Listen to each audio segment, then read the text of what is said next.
GHMC డివిజన్ల పెంపు వ్యవహారం గందరగోళంగా మారిందని బీజేపీ ఆరోపించింది. తుర్కయాంజల్ మున్సిపాలిటీలో 4 డివిజన్లు ఏర్పాటు చేయాలని కోరుతూ మేయర్కు బీజేపీ శ్రేణులు వినతి పత్రం అందించారు. ఆ పార్టీ రాష్ట్ర అధ్యక్షుడు రామచంద్రరావు భేటీతో డీలిమిటేషన్, డివిజన్లు 300 స్థానాలకు పెంపు, కార్పొరేషన్ల విలీనంపై అనుసరించాల్సిన వ్యూహంపై చర్చించారు. డీలిమిటేషన్పై రేపటితో ప్రజాభిప్రాయ సేకరణ ముగియనుండటంతో రాష్ట్ర నాయకత్వం కార్యాచరణ సిద్ధం చేస్తోంది. గ్రామ పంచాయతీ కార్యాలయాలు ఉంటుండే ఈరోజు గందరగోళ పరిస్థితి తీసుకొచ్చి 2000 అప్లికేషన్లు దాటిన ఇప్పటికే. ఈరోజు ఏ నాయకుడు కూడా మేము ఏ డివిజన్లోకి వస్తాము, నా ఊరు అందులోకి కలిపారు, నా కాలనీ ఇందులోకి కలిపారు, నాది అక్కడెందుకు పోతుంది, రేపు నేను ట్యాక్స్ ఎక్కడ కట్టాలి, లేకపోతే నాకు ఇల్లు పర్మిషన్ పోతే ఎక్కడ పోవాలని గందరగోళ పరిస్థితి తీసుకొచ్చారు.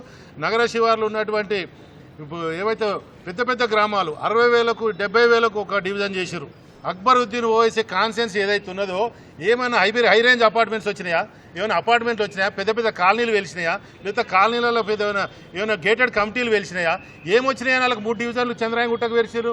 నగర శివాలు ఉన్నట్టు ఖాళీ ప్లేస్ ఉంటే పెరుగుతుంటాయి. వాళ్లకు డివిజన్లు పెంచకుండా ఓన్లీ 21 డివిజన్ 22 డివిజన్లు ఎంఐకు దారదత్తం చేశారు.